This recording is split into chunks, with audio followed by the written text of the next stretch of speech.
Okay, today y'all are probably wondering, why am I looking at a picture of an engine on a computer screen? Well, today's going to be a little bit different than normal.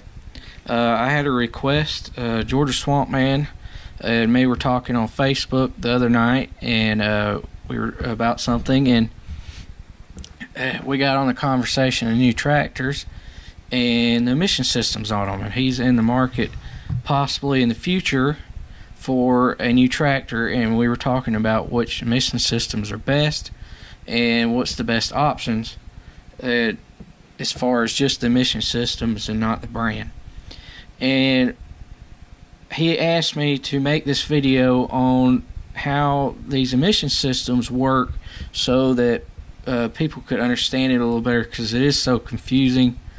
So that's what we're going to do today. First off, I hate all these systems. I think they're stupid. I don't like any of them. They're, I mean, honestly, they're ridiculous. There's not enough tractors in the world to even make a difference as far as their emissions goes. Trucks and tractor and trailers, things like that, there's a lot of those, maybe. But as far as tractors, farm equipment tractors and things go, or dozers or something, it's ridiculous. We shouldn't have to have these on these. As far as I'm concerned, as cold as it's been this year, Trump's done cured the global warming epidemic that's going on, and it's over with. So it's huge, and it's over with. So I don't. As cold as it's been, there's no global warming anymore. It's over. So we're gonna move on. We're gonna talk about these engines a little bit. First off, with these emission systems, you've probably heard of a DPF, EGRs, DOCs, and SCRs, I think is what it is, or SRCs. What the other system is, I can't remember. But we're going to go over all of it here in a minute. But a lot of systems will have all these systems in them, and then some systems will only have certain component systems in them. And that goes by how clean the engine is without anything on it. The newer engines that are being built are a lot cleaner and more efficient than the older engines were, which is a good thing, because then all that black stuff coming out of the end of the pipe anyway is just unburned fuel. And the cleaner it runs without any smoke, the better off the better the engine's running, the more you're getting out of your fuel. Now, I don't agree with emission stuff. It's horrible for these engines. But we're going to start with the EGR. Alright, this is an EGR cooler. The first thing an EGR is, let me pause it for a second. An EGR system is nothing but exhaust gas recirculation. And when you what that means is when your engine's running and the exhaust comes out, it takes a certain percentage of the actual exhaust gas to help clean it out of your exhaust pipe. So basically, you're taking your exhaust pipe that blows all that crap out of the end of it, and you're running that back through your clean air intake, the same place that you have a paper air filter to make sure you don't get any trash and take in cool, clean air. Well, that's what this thing's doing, is pumping that soot and everything back through your engine to rerun it.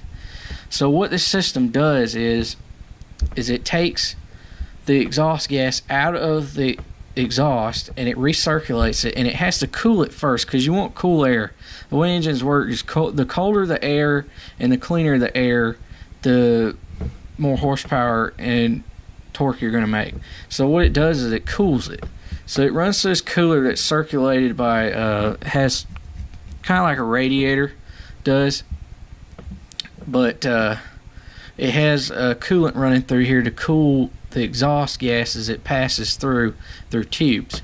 So, and by the time it comes back around through here, this is your EGR valve. It controls how much of this exhaust gas goes back through the engine. And it has a rod that slides in and out it's basically just a valve that opens and shuts to allow so much, depending on if the system needs help pushing more back through the engine to clean it. It's terrible. This system is horrible for engines, but most of them have to have this system on them.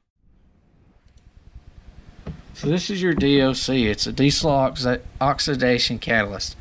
The way this thing works is this is not a DPF. This is not the normal big can you see on your exhaust system.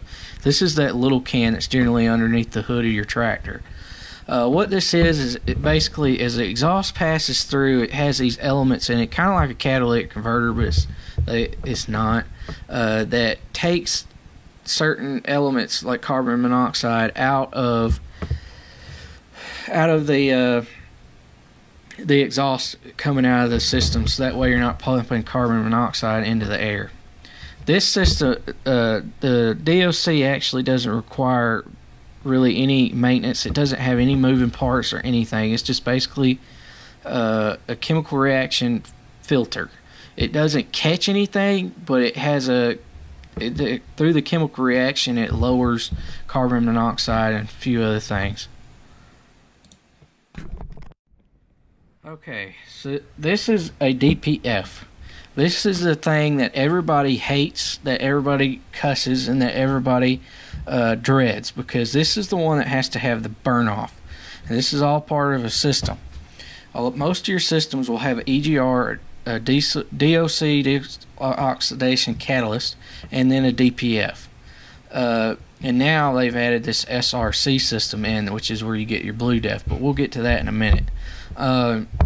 But this is the actual DPF, and the exhaust gas comes through here after it passes through a DOC, and it's already started breaking down. And it goes in here, and this is actually a filter. This catches your soot and everything, the black stuff that you see come out, and it catches it in all these fins and everything, just almost like an air filter would. And when it gets so much in it, it triggers a pressure switch in these, and then it injects diesel fuel into the system, so that way it comes in here and it does a burn off. This is where you get your system from, that when you're out in the pasture and your tractor says it's got to go through a burn off, and it'll start to do a regen.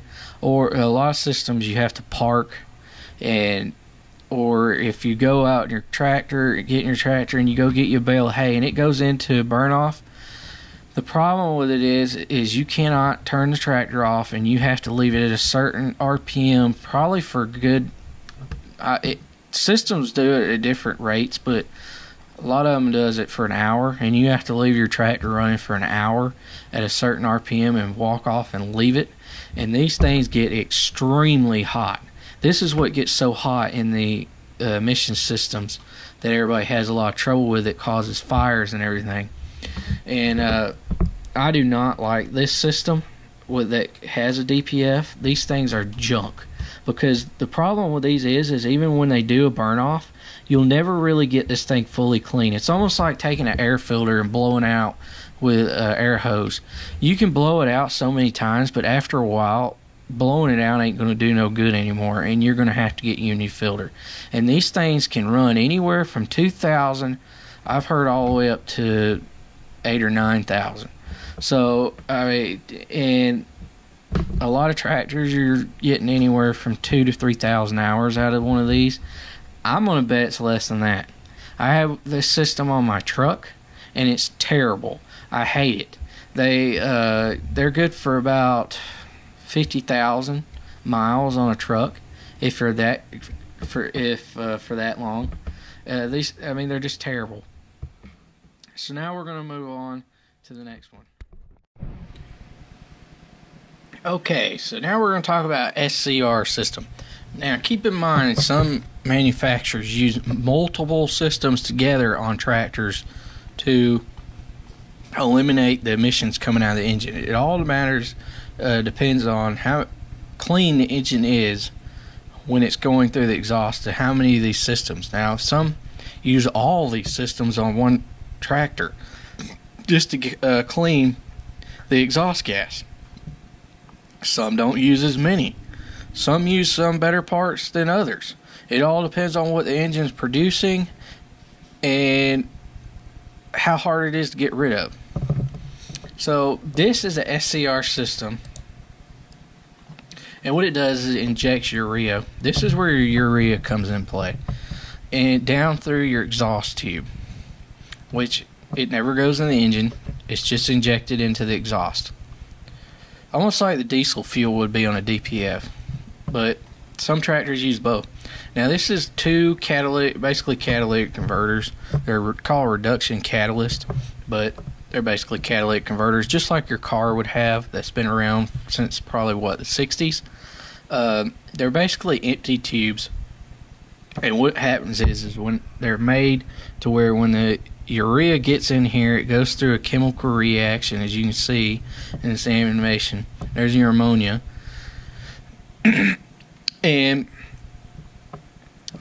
it takes heat to activate the chemical reaction for the ammonia to work in the exhaust gases. There's no moving parts with these. There's no filter to plug. There's no burn off, which means that through this only needs regular exhaust heat, not like a DPF has injected diesel fuel into it to create a fire to burn off that soot that's inside that filter.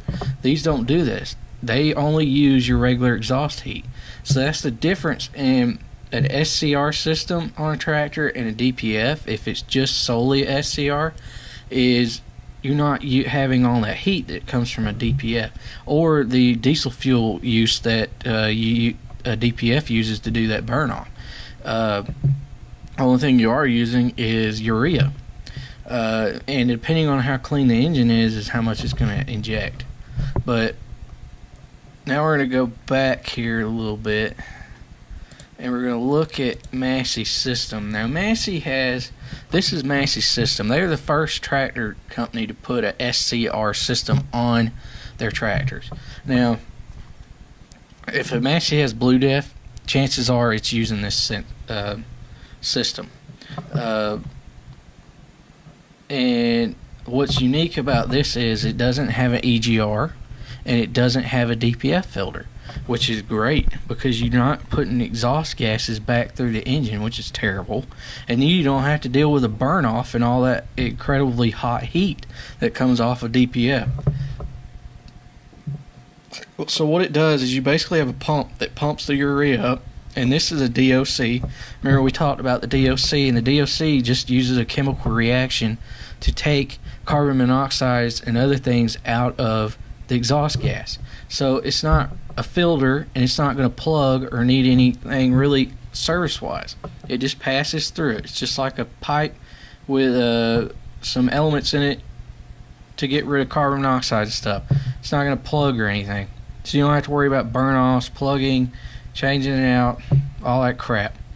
So from there, up here at the top is where Massey injects their stuff down.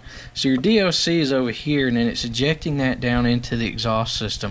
Now this is all past your engine normal exhaust pushing out there. So there's nothing going in the engine to have to worry about that's causing damage. So this never touches it. So what it's doing is it's passing through the DOC here. It goes to the DOC and it does its hydrocarbons and everything in here mixes, and it kills off the carbon dioxide that's in it. So then it goes on down the exhaust. So once you get down there, that's where you meet your urea.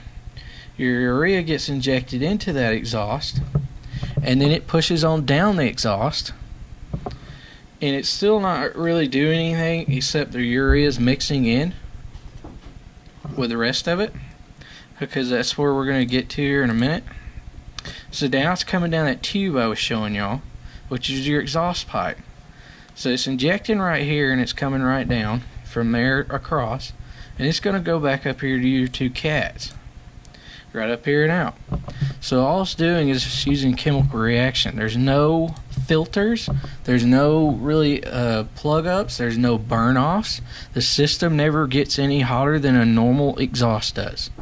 So this system is really a good system if you had to have a system for emissions. Now remember, I don't want any of this crap, it's just a bunch of junk, but I like this system. Now that I've looked into it in depth while I was making this video, I found it. I didn't really understand how Massey's system worked just like most people did. And I knew they didn't have a DPF, and I never really understood how they got by without having a DPF. But it goes back to how clean the engine is. The engine is extremely clean, the AGCO engines are. So it goes through that, and then it does just the DOC and then the SCR, and it's done. There's no DPFs, no recirculation of exhaust going back through the engine, nothing. So it's a lot cleaner, simpler, maintenance free, or no heat in the system, so you don't have to worry about fire and stuff. It's cheaper to run it like this, and it does less harm to the engine. It's just a really good system. But that is the emission systems all together. DPFs I hate because they cost a lot of money versus something like this, because the DPF's going to go bad after so long, and you're going to have to replace that thing, and it's like $2,000 to $10,000 depending on the company and the parts, and it's just ridiculous. Not to mention all the time you're going to have to waste doing burn-offs and all that heat from all that, and the chances of fire. And then they have EGR systems generally that goes along with a DPF most times, and all that crap's running through the engine. This SCR system that they've got is really a good looking system. But all tractors brands use different things across the board to clean their engines depending on the engine and how much pollution it creates. But this system as a whole looks really good to me. I do not want a tractor with a DPF if I can avoid it. I don't want another one with an EGR if I can avoid it. But I mean, just because of the exhaust gas going through the engine. But that is the emission systems on the engines, and that is how there's not as much heat through a SCR versus a DPF. And I hope a lot of people understand that, because a lot of people worry about fire and everything, and the way these systems work is it's just basically just like having a regular exhaust there with the SCR systems versus the DPF, and the DPF is really the issue there. So hopefully this helps y'all understand which systems are what and how they work. If you ever need to, you can go back and look at this video again when you get ready to go buy a tractor, and you can ask them which systems that tractor has. And if they say DPF on that thing, I would run like hell from it, because I don't want nothing to do with anything with a DPF on it. So thanks for watching. Hope y'all enjoyed this video. I know it's a little different, probably a little boring, and I hope it wasn't too confusing, because it is a lot to take in. And hope you like this Georgia Swamp Man. If anybody else has anything or want to ask me any questions, check us out on Facebook and like us. It's Bagwell Farms Facebook page. Y'all can message me privately if there's anything y'all don't want to put on YouTube on there, and it's real easy for me because I can use the messenger that I have set up on my phone for that. And thank y'all for watching. I really appreciate every one of y'all. The next video coming up is probably going to be either taking out some limbs or something, or maybe I'm finally getting my drone out when I do that, or working on the inline and sharpening knives. So we'll see what's coming.